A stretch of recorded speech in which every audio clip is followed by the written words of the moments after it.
ever wondered what it would be like to stop an army that seemed completely impossible to stop? Imagine waking up before the sunrise to the smell of smoke drifting from another village, knowing that somewhere beyond the trees, men were rowing toward your home with terrifying speed. Not just any men. But now imagine hearing that a young king had finally turned to face them instead of chasing their shadows. Most victories become footnotes. This one became a poem, a rather epic and famous poem. Yet the ending is far stranger than the triumph itself, because one astonishing battlefield victory could not save the man who won it, nor could it end the fear that had gripped an entire kingdom. Join me today as I uncover the remarkable Battle of Saucourt and the young king whose greatest victory became one of history's cruelest ironies as he fought back the Vikings.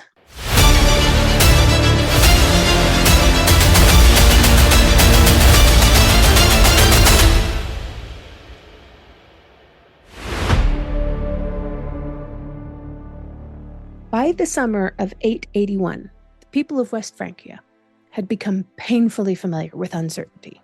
Viking raiders had spent years appearing where they were least expected, striking monasteries and market towns and farming communities before vanishing again with remarkable speed.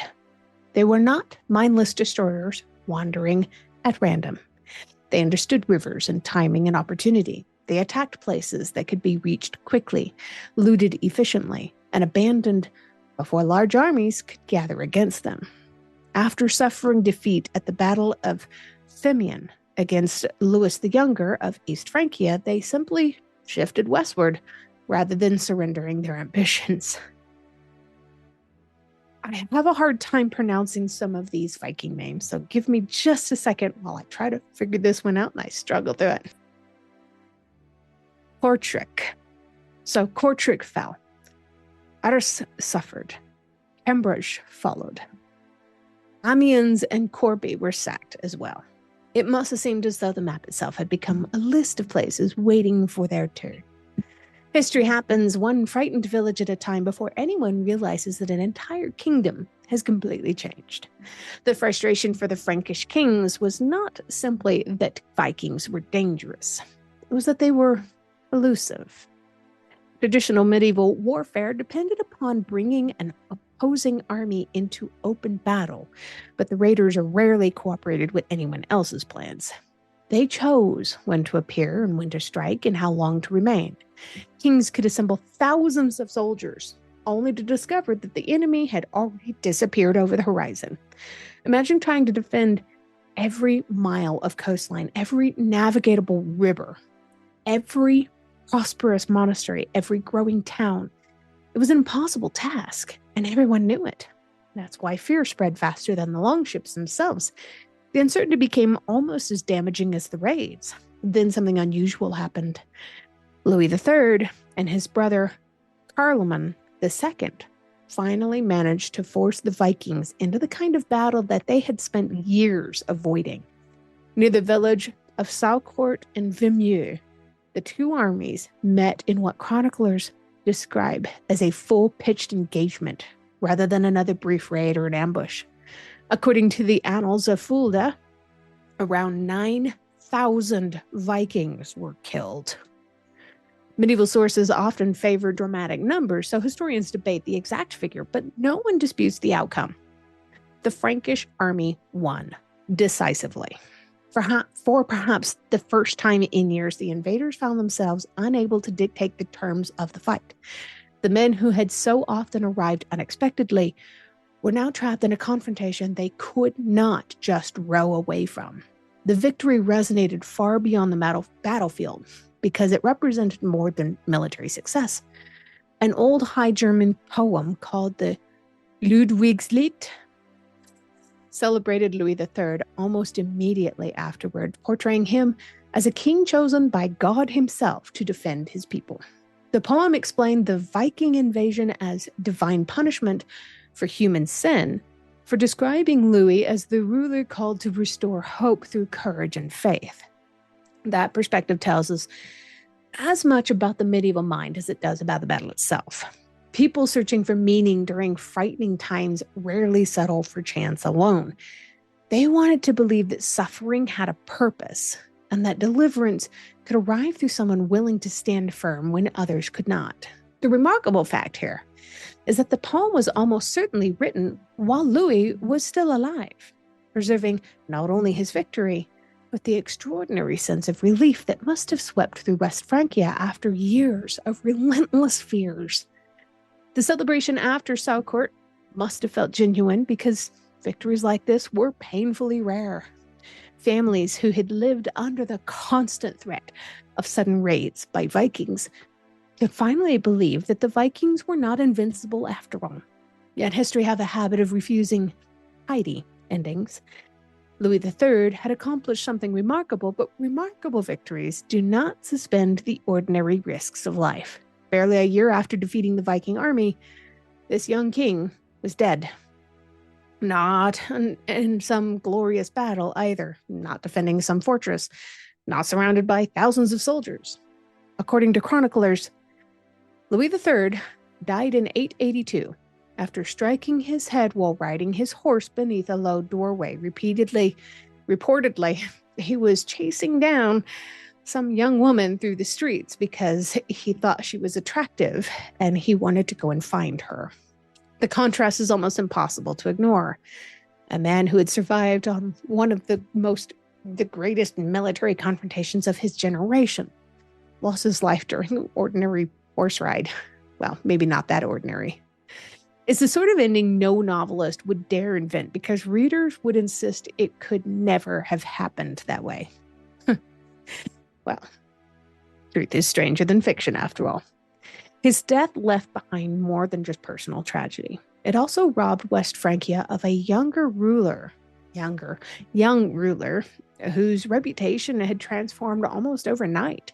He was quite young when he died. The Ludwigslied, the poem, had celebrated him as the defender of his people. But poems cannot govern kingdoms.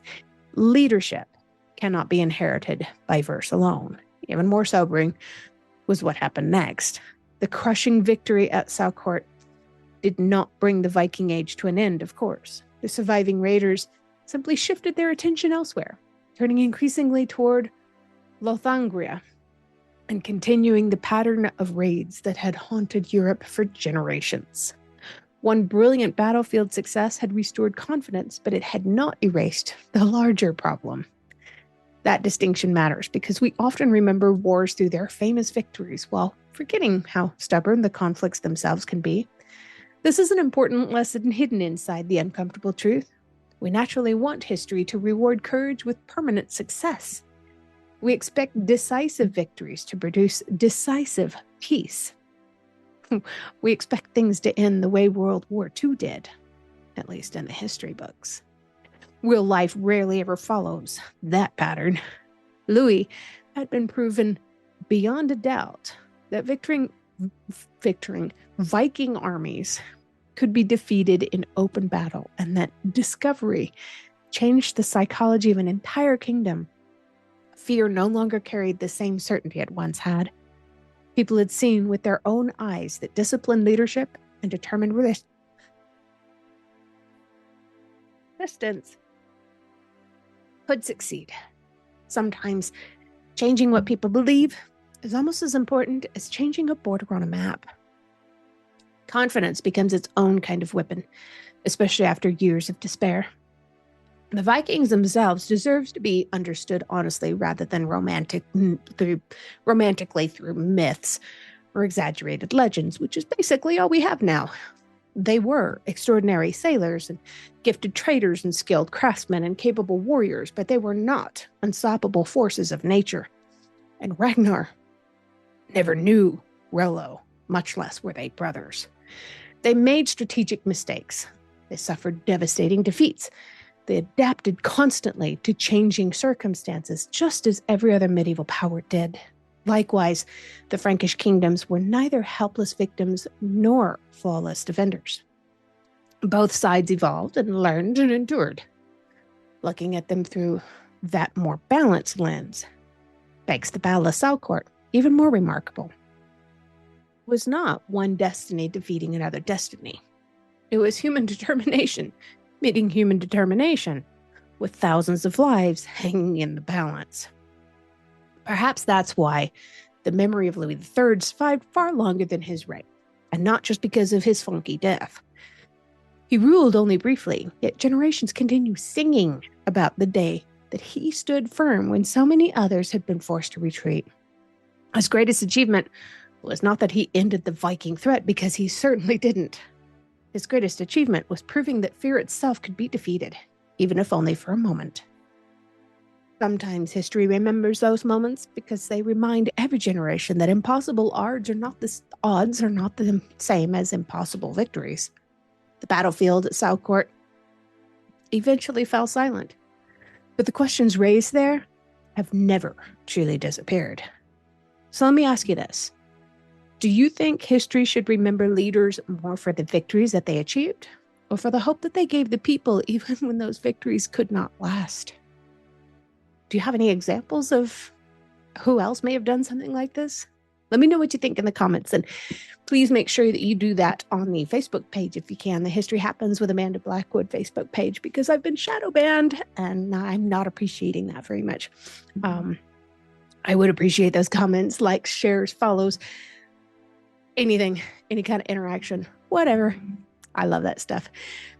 And don't forget that this is also a podcast, so you can get this wherever you get podcasts.